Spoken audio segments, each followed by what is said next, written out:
Welcome back to Careers and Coffee Talk, where we dive into the real stories behind real people, their real careers, all over a good cup of coffee. Today's guest is Jeremy Bersin, and let me tell you, his career path is anything but linear, and that's exactly what makes it so compelling. Jeremy is the chief of the Response Coordination Bureau at DC's Homeland Security and Emergency Management Agency, or HSEMA. He leads the team that keeps the city operationally ready, from managing the Emergency Operations Center to planning for high-profile events and real-time incidents. But before DC, there was Team Rubicon. Before that, Emergency Medical Services. And in between, a brief detour in the startup world. Yeah, Jeremy's worn a lot of hats, and in this episode, we're going to talk about what he's learned from each one. We get into the power of vulnerability, what it means to grow from things that didn't go so well, and how to avoid burning out in a field that never really slows down. So grab your coffee, maybe a notebook, and let's get into it. Jeremy, thanks so much for joining me today. Of course, thanks for having me, Laura. Yeah, I'm so glad to have you. I'm really excited to get into our whole conversation, but first things first, do you have your coffee? I do, of course, a good little cappuccino. Oh, perfect. I am a latte girly myself. Ah, okay. Yeah, love cappuccino, the right amount of milk and coffee, so That's the perfect. key. That's the key. Well, I'm really excited to talk to you about your whole career. I think it's interesting some of the different paths that you've taken and where you've been and what you've experienced. So, excited to get into that with you. First, I'm really curious though, what initially drew you to the world of public safety, and how hmm has that like really on the ground perspective helped shape your leadership today? Yeah, so I think a lot of people, when I hear that question get asked, have like a love story with public safety from when they were a child, their parents grew up Sure. in that world, but it was a little different for me. So I grew up watching the show Rescue 911, if you remember that. It was like an 80s, 90s William Shatner, docu-series behind the scenes of ambulance, EMTs and paramedics. And at the time, I hated the sight of the blood. And I hated, like, as a child, I would get anxious around the thought of like death and dying and what comes after. That was always something that would scare me. So I never thought I would find myself in the world of public safety. Yeah, that's an Um, interesting choice. yeah, yeah. So, cut to high school, and taking some biology classes, I got a little bit more interested in the Mm. cardiovascular system, neurology, and started volunteering at one of the local hospitals, which is also a trauma room, and they had an operating room. And got plugged in with some surgeons, and was able to actually like go in and observe surgeries, like standing right next to the Oh, surgeon, wow. which was fascinating for me. So at the time, I thought I'd go into med school, and then took some advanced science classes and realized that was definitely not for me. Um, but freshman year of college, I took the EMT course, and started working as an EMT and got completely hooked. For me, I think it was a couple of things. It was obviously helping the people in your community and helping people who are in need, having one of the worst days of their life and being able to come in and at least give them a little bit of hope. And then the other piece of it was the camaraderie that you build with your team. I used to work night shift when I first started working in EMS. And the night shift, the feeling of night shift is a lot different than, days or evenings. You're a much Hmm. tighter, group of people, a much tighter cohort because there's very few of you on the street at night. So you're really having to rely on one another. But I think that sense of camaraderie is really what got me hooked into public safety, like having each other's back, and just having like that tight knit group of people. Um, so, did EMS for a number of years, almost 8 years. I did, part time in the state of Hartford in Connecticut, for a while, and then, took some time off and then went back to Boston EMS as an EMT for a few years. Um, and then I started getting into the world of emergency management. Mm. I realized after a while that public safety and being on the street is great. It's a great opportunity to learn and grow. And be a bit more introspective about yourself and sort of learn more about the world around you. Um, but I knew I didn't want to have to carry people up and down stairs my entire career. And That's I see fair. I see the burnout that happens in public safety. Particularly working on an ambulance for a long time, and that's not something that Hmm. I ever wanted to experience. So started getting my master's in emergency management over at Boston University, while also working as a program manager with Boston EMS. And then that kind of introduced me to the world of emergency management, disaster response, and preparedness. I'd also done some volunteer work for Team Rubicon, throughout my years in public safety and kind of got hooked into that world. But that was really my first foray into emergency management was working for Boston EMS and public health preparedness. And it was actually a month before the Boston Marathon bombings was when I started Mm, working for them. So obviously that's, a yeah. big, before the marathon, after the marathon, part of my career. Oh, Um, absolutely. but obviously learned a lot through that as well. Yeah, what an experience that must have been for you. Hopefully at that point you had gotten over the fear of blood and Yes. you must have gotten used to it as an EMS for you said 8 years, Yeah. EMT. So you went from being an EMT in Hartford and Boston. You mentioned Team Rubicon. Um, you made a really interesting pivot, I think, early on. So for a bit, you were working in a tech and in tech and marketing before hmm jumping into emergency management really full time. What did that detour in particular teach you about yourself or about leadership, especially in crisis settings? Yeah. That's a good question. I think one of the first things that I learned in the tech startup world, because I wasn't just working in tech, it was really a startup world. So I was one of very few people working at some of the companies I worked at. Okay.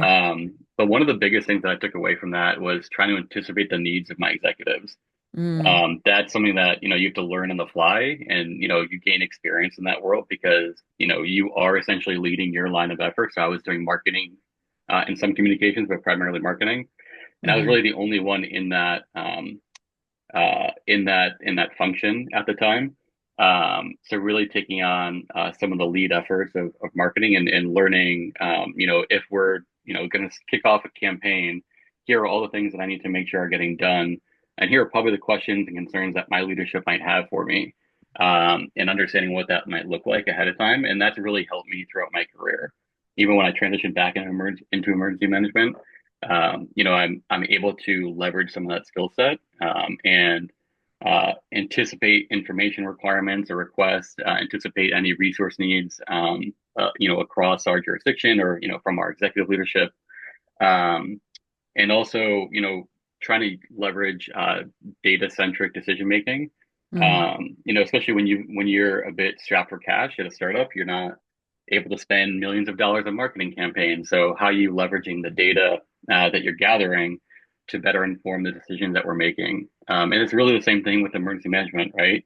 It's understanding, your community risk assessment, your threat hazard risk assessment, and sort of leveraging that to understand where your efforts should be put into during your planning cycle within the jurisdiction, and how to best respond to any incidents that might impact your community based on the demographics and the socioeconomic levels within the jurisdiction.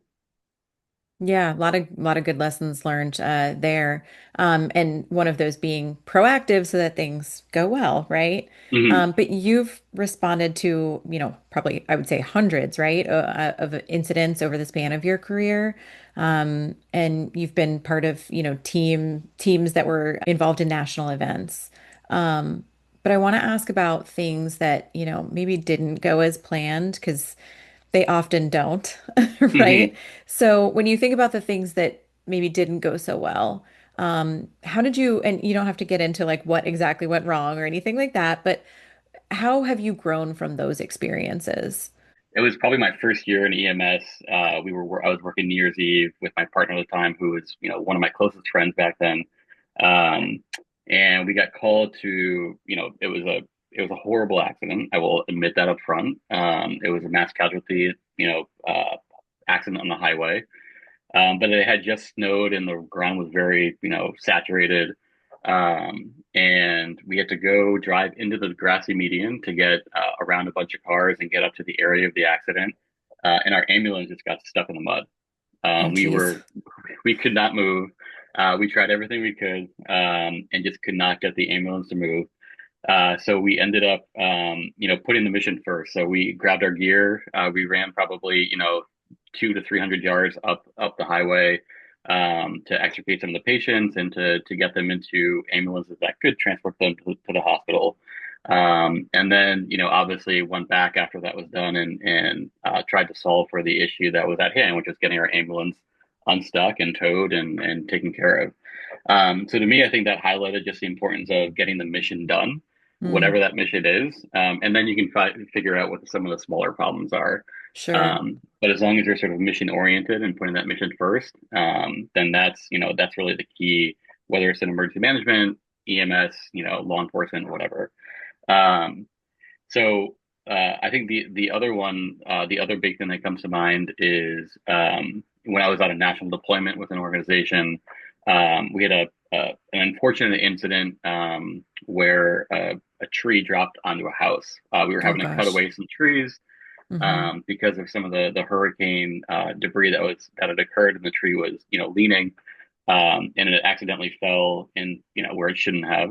Thankfully, no one got hurt. Everyone was okay. Obviously, there was Okay. some damage to the house. But that really reminded me that you have to put people first.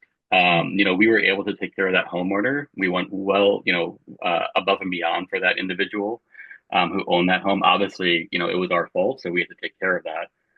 But also, just engaging with people and putting the community first. And if you lift people up, especially the people around you, whether it's your colleagues, your peers, or the community members that you're having to support, that'll go a long way. And we were able to develop a really good relationship with that individual, that homeowner. Hmm. And again, we took care of him. We took care of the house. But we supported him through his time of need, and I think that really helped us in the long run and helped us develop a strong rapport, Yeah. so that there was really no additional negative outcomes from that situation. Yeah, Um, that goes a long way. You shared those two stories, there's highs and lows in both of those. I think that's a good way to highlight kind of just the highs and lows of emergency management, right? How have you learned to kind of ride those waves, if you will? Like, what's been your approach there? yeah, I think there's really two things. There's keeping good people close, Mm, so surrounding yourself with finding your tribe and surrounding yourself with them.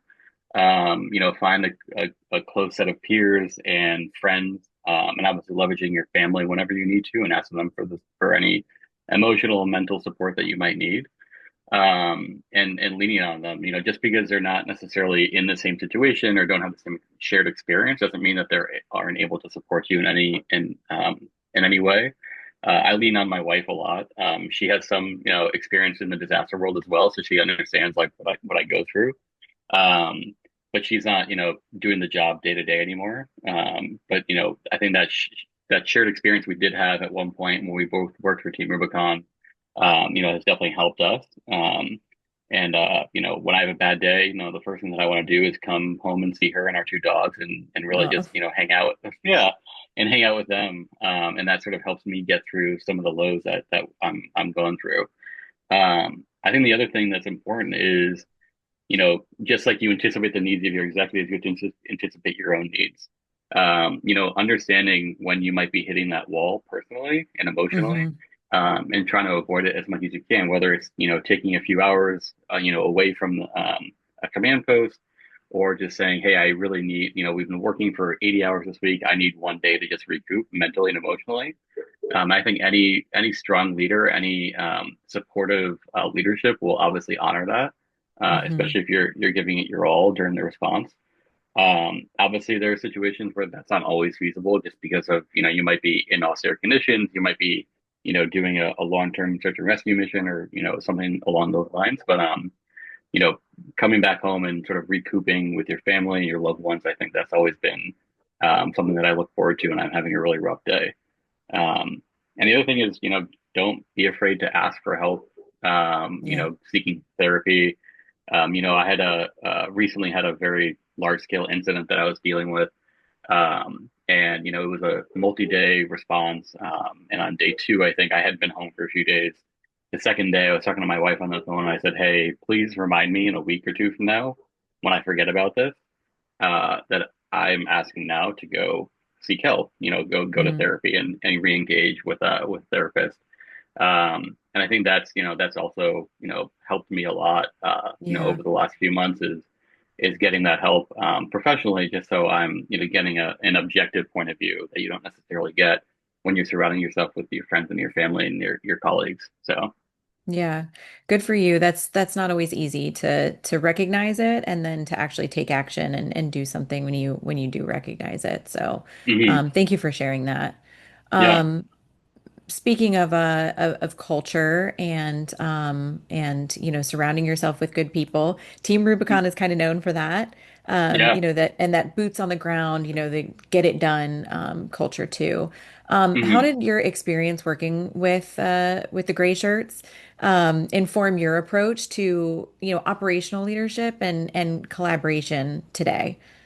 Yeah, that's a great question. So, one of the things that we always say is, mission first, gray shirts always. And I've kind of adapted Yeah, that mission set or that value for, my current role. I change gray shirts to people, mission first, people always. sure. Yeah, but just like I mentioned with the story a few minutes ago, if you're putting that mission first, and you're able to support the people that are also, surrounding you and working on that same mission, you're guaranteed for the most part success one way or another. Yeah, Um, so I think that's first and foremost is putting that mission first and supporting those surrounding you. The other thing is really taking on the mindset of a bias towards action. Mm. So, not letting problems just continue to grow and fester, but taking action towards those problems to solve for them. That's always been, I think, an important mindset that I learned from Team Rubicon, from my days in EMS, and throughout my career is, don't come with problems, come with solutions. Yeah, And I think, those solutions will, even if it's not necessarily the best solution, at least having some, formula of an idea as to how you can solve for an issue, that's always gonna help out. I think that's also something that I've learned, as a manager, as a supervisor, and then sort of managing up within our organization. Coming with solutions will always, um, lend to a more successful response. So that's really what I've took away from my time on the ground and Team Rubicon and some of the other organizations I've worked with. yeah, yeah, I love that. In addition to your experience on the ground, you've also had the opportunity to participate in some just absolutely wonderful programs, the National Preparedness Leadership Initiative at Harvard being one of them. Hmm. Um, what was it like to be surrounded by, I know you participated in the program like as you were on the younger side, right? And so Hmm. you were kind of surrounded by these very like seasoned leaders. When you think about being in that room, um, what was that experience like for you? Yeah. I think one of the first realizations I had is that just like I don't always have it figured out, neither Mm. do a lot of people. Yeah, You could have someone who's got 40 years, in a leadership position at the national or international level, but it doesn't mean that they have all the answers. sure. They obviously have, different different mindset and framework to sort of view those problems through a different lens. But having the right solution to every problem is not something that anyone has at any given time. So I think knowing that I was not the issues that I face, throughout my career and my current roles and positions, those are similar problems that other people who have 20, 30 years on me have also experienced and are still experiencing and having to deal with and find some new courses of action to take in solving for them. So I think it was just comforting for me to know that, no matter the gap in experience, we're facing very similar problems. Especially, I think, Yeah, there's environmental factors that obviously take um, take course in some of the issues that we deal with, especially in the public sector. And those are felt across the country at both the local, the state and the national level. Um, so I think the biggest thing though that I enjoyed hearing about was the perspectives that they brought to the table, some of the challenges they've had in dealing with some of the problems that I'm also dealing with, mm, and learning from the mistakes that they shared. They were the program itself, which I love and I recommend to anyone. Um, it allows you to be vulnerable. You're with, 30 other people in a cohort, and you develop really strong relationships throughout the cohort. But I think that allows you to sort of open up a bit more and be more vulnerable and transparent, and share some of the stories that you wouldn't necessarily share, back home with your home agency because, it might not be something that you feel comfortable doing. But when you're in a room full of people who are in very similar positions, you're more open and apt to do that. So I think that also reminded me that vulnerability is okay to have. Transparency as a manager and a leader is okay to give to your team. The more that you're transparent and vulnerable, as much as you can be, I think that that also allows your team to understand like the point of view that you have and the lens or the viewpoint that you're bringing to the table, when you're going through hardships as a team. Yeah, I love that you talk about, transparency and being introspective. Um, we also hear a lot in emergency management about, command presence. How do you Hmm. strike that balance as a leader? That command presence with being transparent, being vulnerable, being introspective. Yeah, I think there's a time and place for everything, right? Yeah. If you're able to provide that level of transparency or vulnerability in steady state or blue skies, like we call it, Mhm. I think that can lead to stronger relationships, during gray skies when things are not going well, when you're dealing with a disaster or any incident of any scale. Um, so, understanding when the right place and the right time is to provide that level of transparency or vulnerability, I think that's key. And then when it's go time, and when you need to, come together as a team, that um, the shared experiences that you've had in the past and the level of vulnerability that you might have provided to the team, I think Hmm. that'll help you come together, again, and lead to hopefully a bit more of a successful response and, stronger team camaraderie when you need it. Yeah, no, that's really important. I want to go back to something that you talked about kind of early on, I think maybe in the first question, um, burnout, right? Something that many of us know well. How has your understanding of the concept of burnout kind of changed over the years?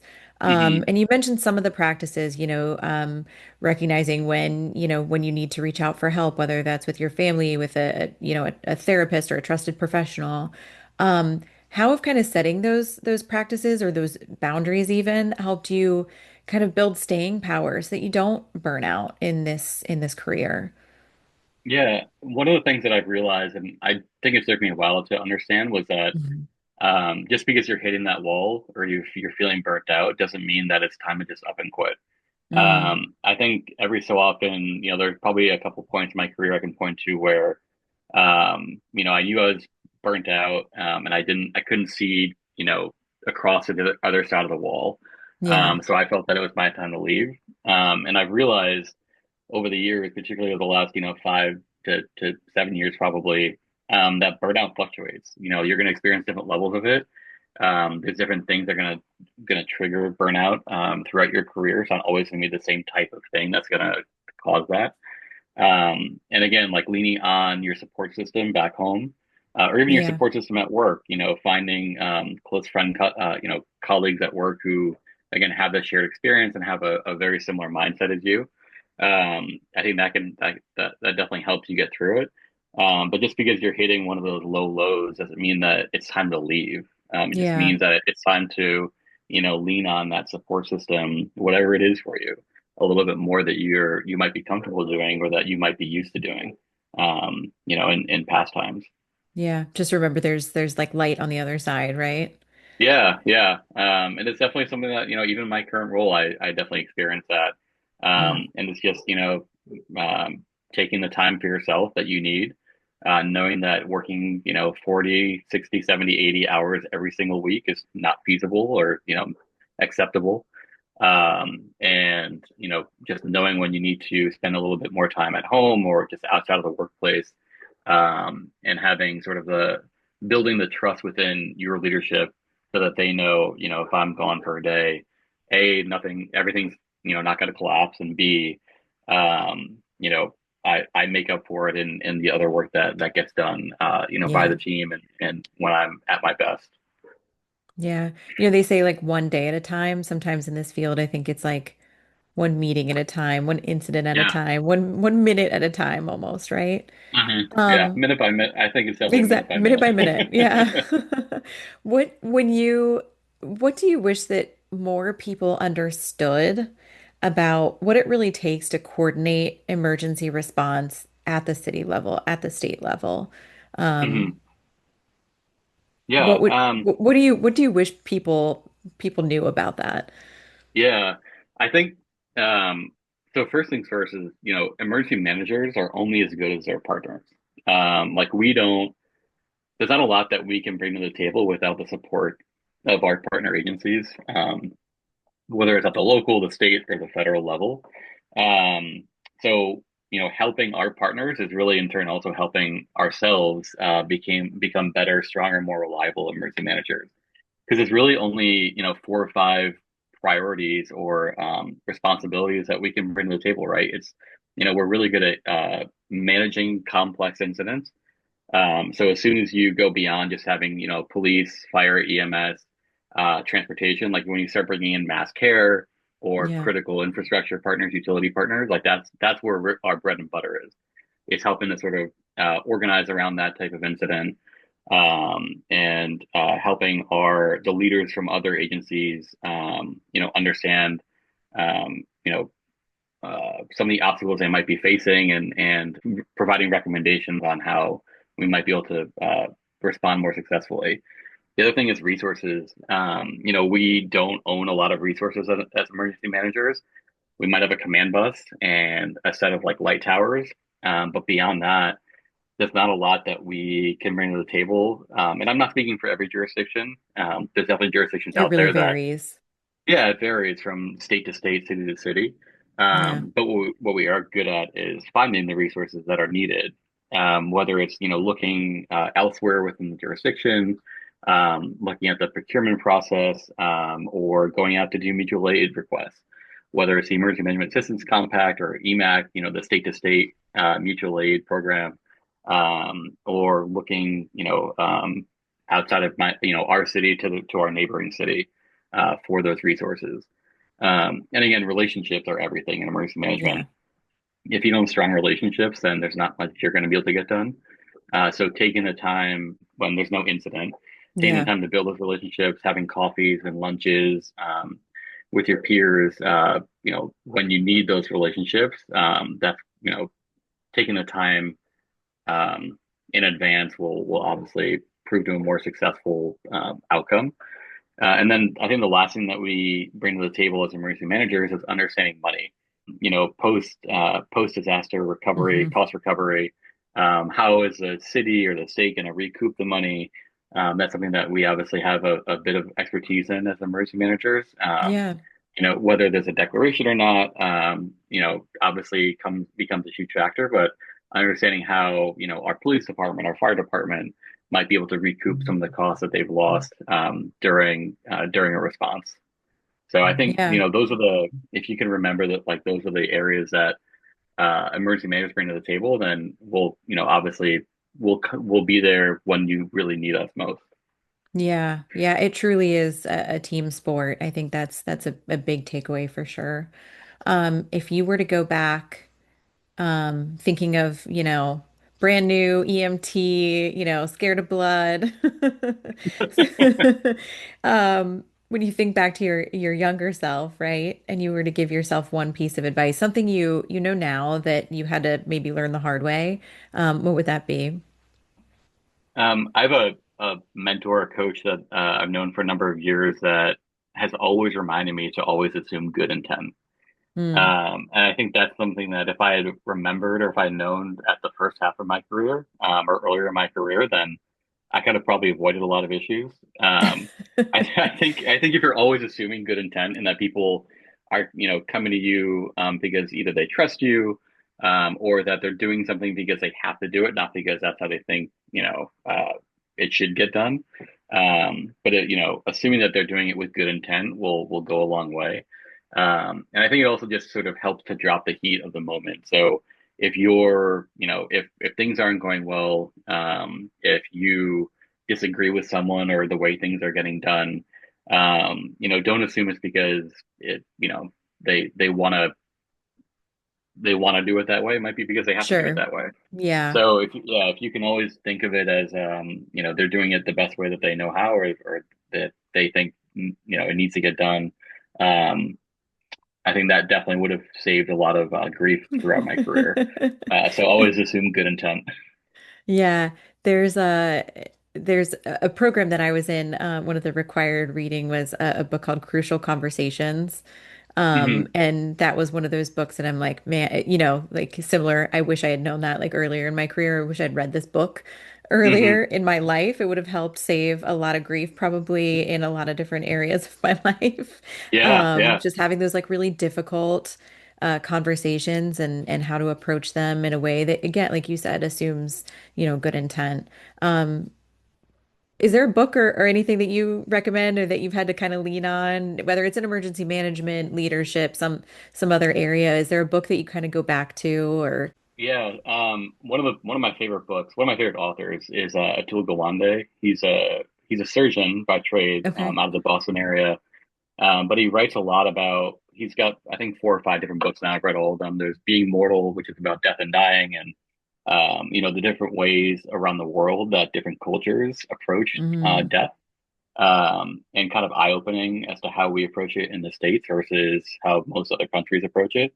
But that was a fascinating read. And then I think the thing that I always go back to, though, in my career is his book, Checklist Manifesto. And it's really like it's eye-opening because it's something that's so simple and that some people do, but if we have checklists for more things, it saves lives everywhere. Yeah, yeah. And a lot of the research that he talks about is obviously how they leverage checklists in for pilots. A pilot has a checklist for every single scenario that they can go through for the most part. So why don't we have that in emergency management? Why don't we have Yeah. that in medicine? Every field could use checklists, and it would probably make things a lot easier. So, one of the things that we're doing right now is building those job aids for every position within our emergency operations center. That's great. Um, and that's always something that I've gone back to is something that's simple that can just save time and money and resources. Yeah. Um, and there's different types of checklists. There's like a check due, and then there's I don't remember. But You got to check out the book to learn more, I I know guess. you gotta, yeah, go learn, go read it, and yeah, you can read all That's about it. great. Who doesn't love a good checklist? Yeah. So you have built a career. I mean, I think one of the through lines of your career is responding to people on people's worst days, right? People in their absolute worst moments. And that can be daunting, right? Mhm. How do you stay hopeful? What keeps you going in this field? Yeah, I think it's really again the people, meeting good people, whether it's meeting a patient whose story has stuck with me for the last 15, 20 years, Yeah. or meeting colleagues and who become friends. Some of my closest friends are people that I met through work 15 plus years ago. um, and surrounding yourself with those people. I think the other thing is what really inspires me is the next generation of people like public safety workers and emergency managers. We run a great internship program at our agency. And every semester we have a group of about 10 to 15 interns. And just every semester they get better and better, and you're like, wow, they cannot get any better than this. And the next semester they do. And they do. Yeah, so I think just like seeing where the future of emergency management and public safety is going, in the hands of some of the people who are currently in undergraduate or graduate programs, and just some of the innovations that they are going to bring to the table in the next 5, 10, 15, 30 years. That's really inspiring. And it Yeah. makes me want to do better. And get them set up for success so that when they do come on into the world of emergency management or wherever they're going, we're able to hand off to them, a strong foundation for to continue to grow and build from. So I think that's one of the most inspiring things that I get to see is that next generation of emergency managers. And I think, we're going to see a lot of cool things happen, in the coming years when they enter the workforce. Yeah, I love that so much. I think that's a great place to leave it. Jeremy, this has been so fun. Thank you so much for being with us today. Yeah, thank you, Laura. I've had a great time. And that's a wrap on this episode of Careers and Coffee Talk. Big thanks to our guest today for pouring out so many great insights. And hey, thanks to you for hanging out with us. If this episode gave you a little jolt of inspiration or made your day a little bit more brewed and balanced, be sure to click that subscribe button so you don't miss what's coming up next. Got a minute? Drop me a 5-star review. It's basically the podcast equivalent of buying me a fancy oat milk latte. Quick disclaimer though, the views expressed in this episode are personal and do not reflect those of any organization. This conversation is not an endorsement of any company, product, or service. It's just real talk over virtual coffee, okay? So until next time, stay curious, stay caffeinated, and keep chasing the career that makes you feel the most alive. Catch you next time.